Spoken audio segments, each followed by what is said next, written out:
O Senhor esteja convosco. Proclamação do Evangelho de Jesus Cristo segundo João. Depois de lavar os pés dos discípulos, Jesus lhes disse: em verdade vos digo, o servo não está acima do seu senhor, e o mensageiro não é maior do que aquele que o enviou. Se sabeis isto e o puserdes em práticas, sereis felizes. Eu não falo de todos vós, eu conheço aqueles que escolhi, mas é preciso que se realize o que está na Escritura: aquele que come o meu pão levantou contra mim o calcanhar. Desde agora vos digo isto, antes de acontecer, a fim de que quando acontecer, creais que eu sou. Em verdade vos digo, quem recebe aquele que eu enviar, me recebe a mim. E quem me recebe, recebe aquele que me enviou. Palavra da salvação. Ave Maria, cheia de graça, o Senhor é convosco. Bendita sois vós entre as mulheres, e bendito é o fruto do vosso ventre, Jesus. Santa Maria, Mãe de Deus, rogai por nós, pecadores, agora e na hora de nossa morte. Vinde, Espírito Santo, vinde por meio da poderosa intercessão do Imaculado Coração de Maria, vossa amadíssima esposa. Podemos sentar um pouquinho. Jesus, manso e humilde de coração. Hoje a igreja comemora a memória litúrgica de uma grande santa, conhecidíssima e muito importante na história da igreja, Santa Catarina de Sena. Ela nasceu em 1347 na Itália, na cidade de Siena, de uma família muito numerosa e também pobre, uma família desprovida de recursos materiais. Naquela época, o estudo não era tão popular, não era todo mundo que tinha recurso para estudar, para alfabetizar os seus filhos. E Santa Catarina, desde jovem, ela desejava se entregar totalmente a Deus. Mas ela não entrou para uma congregação religiosa, ela não saiu de casa e foi para um convento, ela não fez isso. Ela quis viver uma vida de religiosa em casa. Mas é possível? Sim. Tinha as ordens terceiras dos franciscanos, as ordens terceiras dos dominicanos. Ela entrou para a ordem terceira de São Domingos, a ordem terceira dos beneditinos, chamados de oblatos. Então ela se santificou em casa, fazendo as coisas do lar. E não demorou, por conta de uma vida profunda de oração e de penitência, em vista da igreja, porque todas as pessoas que não se casam, como diz São Paulo aos Coríntios, no capítulo 7, aquele que não se casa, que viva para o Senhor, que viva para a igreja. E ela viveu para a igreja, viveu para interceder pelo clero, pela purificação do clero. E era um tempo de tamanhas dificuldades para a igreja sofria muitas dificuldades no seu interior, questões também de escândalos, questões de falta de testemunho, questões de opulência. Era um tempo onde houve 2 papas e a confusão era muito grande, isso século XIV. A Itália estava sendo assolada por uma peste terrível, muito semelhante às dificuldades atuais que todos nós estamos enfrentando. E qual que foi a resposta de Santa Catarina de Sena? Foi uma vida santa, uma vida de oração, uma vida de recolhimento intenso. E não tardou, Jesus começou a se manifestar a ela. A Trindade começou a se manifestar a ela. É conhecidíssimo o livro que Deus Pai ditou para ela, o Diálogo de Santa Catarina de Sena, um dos maiores clássicos da literatura mundial, não digo nem católica, mundial, porque é Deus Pai abrindo o seu coração a uma criatura. A magnitude desse livro, a importância desse livro para a igreja, para a nossa santificação, ela é extraordinária. Muitos teólogos, muitos outros santos recorreram ao diálogo de Santa Catarina de Sena para fazer a sua oração pessoal e para mergulhar, inclusive, na teologia, para encontrar Deus e saber o que Deus está querendo de cada um de nós. O diálogo de Santa Catarina de Sena é similar ao diário de Santa Faustina. O que o Sagrado Coração de Jesus fez com Santa Faustina, Deus Pai fez com Santa Catarina de Sena. É Ele falando sobre todos os segredos do coração dele, aquilo que é o plano dele em Jesus Cristo, seu Filho amado, o Espírito Santo na santificação das almas e o papel da igreja como luz deste mundo. Santa Catarina de Sena recebeu os estigmas, as chagas de Jesus no seu corpo, assim como Santo Padre Pio de Pietrelcina. Recebeu as chagas também na alma, a transverberação, aquilo que Santa Teresa d'Ávila, passou, foi chagada na alma, no coração. Ela também recebeu esse fenômeno místico. Os fenômenos místicos em Santa Catarina de Sena eram tremendos, porque ela, sendo analfabeta, começou a escrever cartas ao Papa, aos cardeais e aos reis, para reconciliar a igreja que estava dividida naquele tempo, meados do século XIV, na Idade Média, o fim da Idade Média. E uma vez o Papa estava em Avignon, na França, ela escreveu uma carta ao Santo Padre, conhecidíssima, disse: sua bênção, Santo Padre, Deus seja louvado pela sua vida, aqui está a sua humilíssima filha, venho pedir com toda humildade e obediência do coração, volte para Roma e volte rápido, porque o vosso clero cheira ao enxofre do inferno sem a tua presença. Era uma mulher muito forte, ela é padroeira da Itália, tamanha importância histórica de Santa Catarina de Sena, copadroeira da Europa ao lado de São Bento de Núrcia, e ela dizia que cardeais desobedientes ao Papa são demônios vestidos de vermelho. Um dia Deus Pai disse para ela: filha, eu sou aquele que sou, você é aquela que não é.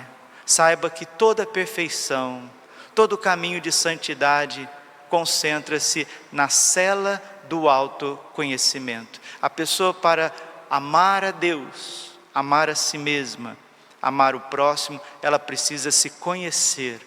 E quando a gente vai se conhecendo, machuca, dói, porque nós somos, aos nossos olhos, nós somos insuportáveis aos nossos olhos, nós.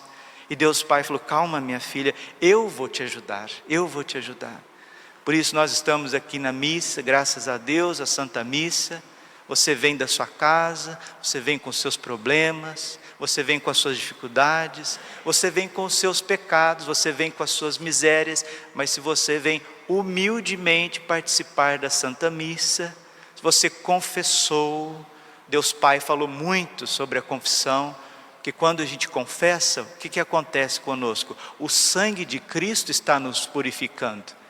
A confissão não é meia dúzia de palavras que o penitente fala de um lado e o padre vai lá e absolve como se fosse um passe de mágica e tudo resolvido. Não, a penitência, a confissão é o sangue preciosíssimo de Jesus jorrando no teu coração.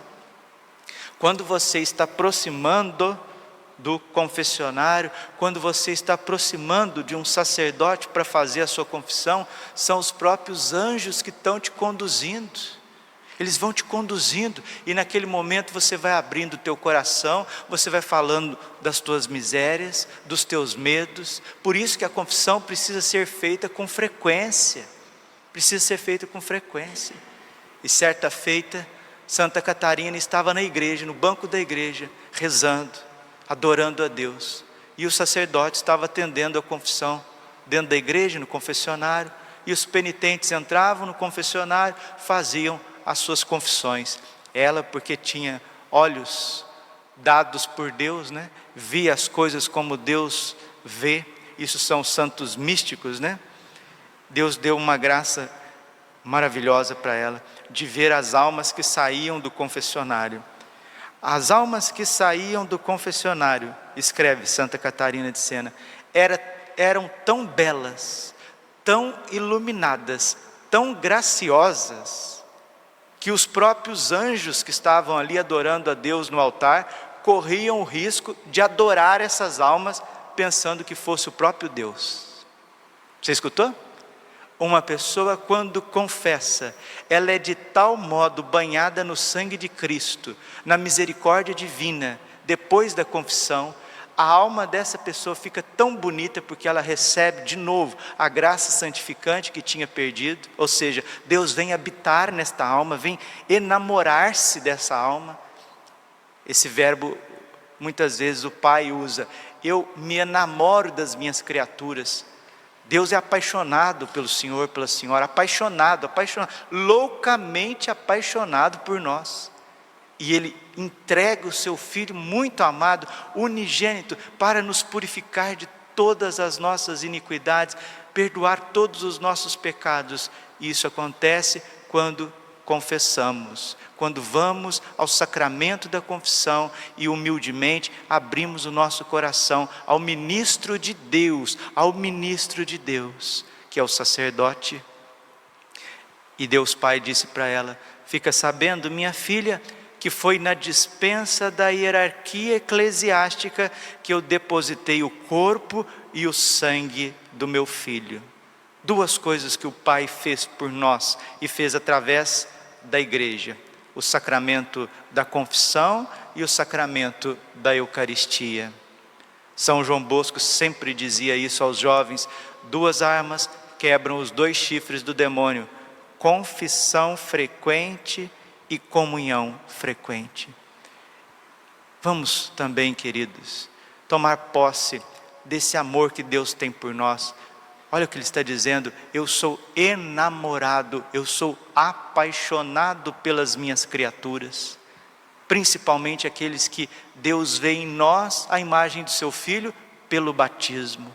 Quero agradecer a Deus, porque dia 29 de abril, dia de Santa Catarina de Sena, é o dia do meu crisma. Fui crismado dia 29, dia de Santa Catarina de Sena. Ela que era uma mulher cheia do Espírito Santo, cheia dos dons do Espírito Santo, que todos nós também sejamos homens de igreja. Santa Catarina sempre dizia: se morro, morro de amor pela igreja. Vamos repetir juntos? Se morro, morro de amor pela igreja. Mais uma vez: se morro, morro de amor pela igreja. Assim como São Francisco de Assis, né? Que dizia: Senhor, o que tu queres que eu te faça? Vai, Francisco, e reconstrói a minha igreja. Os santos são apaixonados pela igreja. Santa Teresa d'Ávila, São João da Cruz, grandes reformadores do Carmelo. São Bernardo de Claraval, aquele que veio trazer um novo vigor ao ramo beneditino. E Santa Catarina de Sena, meus irmãos e irmãs, está mostrando para nós que aquelas pessoas que não têm vocação ao matrimônio, não são chamadas a casar, constituir famílias, mas também não são chamadas a entrar num convento. Elas podem consagrar a sua vida, a sua virgindade, se entregando a Deus também nas suas casas e servindo a igreja. O Papa Pio XII recorda isso na encíclica Sacra Virginitas, convocando mesmo pessoas que não têm vocação ao matrimônio, não foram chamadas por Deus a serem casadas, também não têm vocação para sair da sociedade e se enclaustrar no mosteiro, mas tem o dom de Deus, foi separado por Deus para ser totalmente dele, a exemplo de Santa Catarina de Sena. Vamos pedir nesse dia que Deus renove em nós os dons do Espírito Santo, as graças do Espírito Santo. Então, se você confessa com frequência, saiba que você é muito bonito, você é lindo, você é maravilhoso. Os próprios anjos correm o risco de adorar a tua alma, porque nela está presente o Pai, o Filho e o Espírito Santo. Só que a gente perde isso porque não dá atenção ao ensinamento do Padre, não dá atenção ao ensinamento da Bíblia, não procura, e a gente vai vivendo, como eu sempre digo para vocês aqui, e graças a Deus, para todos que estão ouvindo a homilia, nós vamos deixando aquilo que é essencial na nossa vida, o essencial, o mais profundo, a gente vai tratando como supérfluo. E aquilo que é supérfluo, aquilo que é secundário, terciário, a gente vai colocando na frente. E quando a gente vem na igreja, a gente vai vivendo um catolicismo superficial. Desculpa a expressão que o povo fala, meia boca, né? Uma coisa assim, muito supérflua.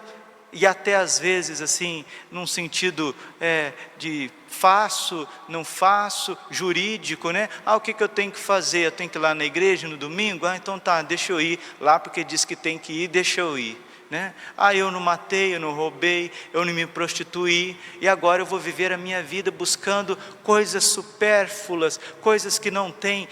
Dinheiro é algo supérfluo, o material é algo supérfluo, a própria saúde física, ela é supérflua, porque como diz o Salmo, hoje você está aqui, amanhã você é como uma flor do campo que murcha. Agora, o que é essencial na nossa vida é o amor a Deus, o amor ao próximo. O pai disse para ela, minha filha, já que você não pode fazer nada efetivamente por mim, faça ao menos aos teus irmãos.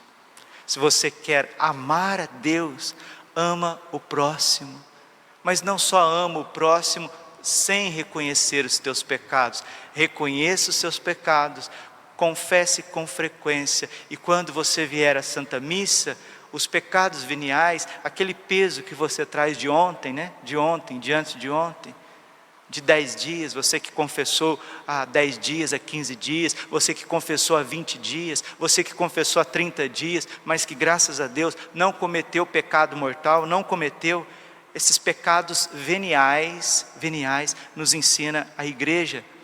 Eles são perdoados no ato penitencial, e nós participamos da missa e participamos com o coração voltado a Deus.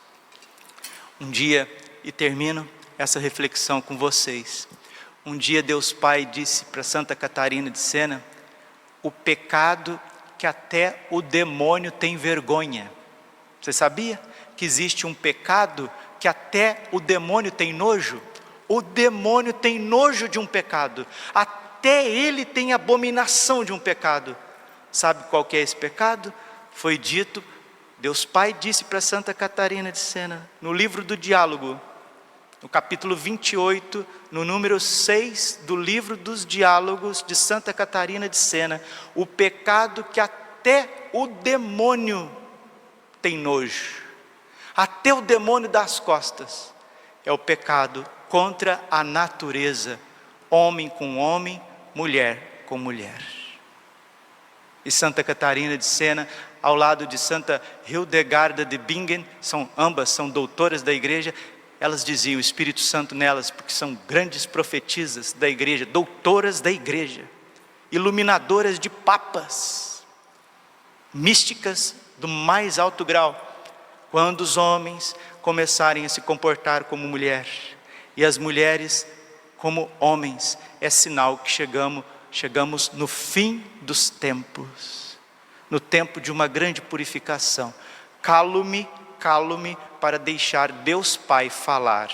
Tenha só mais um pouquinho de paciência, porque não só de pão vive o homem, né? Mas de toda a palavra que sai da boca de Deus. Ouçamos Deus Pai, a primeira pessoa da Santíssima Trindade, falar conosco. Meu livro, Diálogo, página 258, número 28.6. A impureza, os pecados da carne, da luxúria, contra a castidade, ouçamos Deus falando conosco. É dever dos meus ministros, dos meus padres, ficar junto da cruz de Cristo pelo desejo santo, trabalhando pela minha glória e pela salvação dos homens. Filha querida, ao participar da Eucaristia, exijo de vós e de todos os sacerdotes toda a pureza que é possível nesta vida. No que depende de vós e dos ministros, dos padres, deveis esforçar-vos continuamente para adquirir a santa pureza. Os próprios anjos teriam de se purificar para receber este sacramento do corpo e do sangue do meu Filho. No caso de qual e tal purificação lhes fosse possível, ela não pode acontecer porque os anjos não têm pecados, mas faço tal afirmação para que compreendas que pureza exijo de vós e dos padres neste sacramento, sobretudo dos padres, mas eles fazem exatamente o contrário. Aqui Deus Pai está mostrando a situação lastimável que vivia a Itália e a Europa no século XIV. Estão inteiramente imundos e o pior é que não se trata apenas daquela fraqueza natural que a razão pode dominar quando a vontade o quer. Esses infelizes não somente não refreiam tal tendência, mas fazem algo de muito pior e caem no vício contra a natureza. Homem com homem, mulher com mulher. E Deus Pai está falando que isso acontece entre os seus ministros. São cegos e estúpidos. Gente, são palavras de Deus Pai, a Santa Catarina de Sena, doutora da igreja, uma das obras mais profundas da face da terra. São cegos e estúpidos, cuja inteligência escurecem, não percebe a baixeza em que vivem. Desagradam-me. Este último pecado, isso desagrada-me, pois eu sou a pureza eterna. Ele me é tão abominável. Deus Pai está falando que o pecado contra a natureza, pecado horrível, terrível, é abominável aos seus olhos. E Ele vai continuando. Que somente por sua causa fiz desaparecer 5 cidades. Deus Pai está dizendo que Ele destruiu 5 cidades por conta do pecados da carne, homem com homem, mulher com mulher. Esse pecado, aliás, não desagrada somente a mim. Pasmem, se você nunca ouviu, pasmem, é insuportável aos próprios demônios, que são tidos como patrões por aqueles infelizes ministros. Os demônios não toleram esse pecado, não porque desejam a virtude, por sua origem angélica, recusam-se a ver tão hediondo vício. Eles atiram as flechas envenenadas de concupiscência, de desejos desregrados uns pelos outros, mas voltam-se no momento em que o pecado é cometido. Ouviram? Ouviram da boca do Pai que os demônios têm nojo de pecados de homossexualismo. Os demônios. E eles viram as costas quando esse pecado é cometido. E pior, disse Deus Pai, quando isso acontece no âmbito eclesiástico. Peçamos as 5 chagas do Cordeiro, peçamos que a coroa de espinhos de Jesus nos proteja, nos dê um coração manso, humilde e misericordioso para celebrarmos devidamente o santo sacrifício, sacerdotes e povo, se a gente não quiser atrair a ira, a justiça, a correção de Deus para este mundo. Glória ao Pai, ao Filho e ao Espírito Santo, como era no princípio, agora e sempre. Coração imaculado de Maria, confiança, saúde me toma.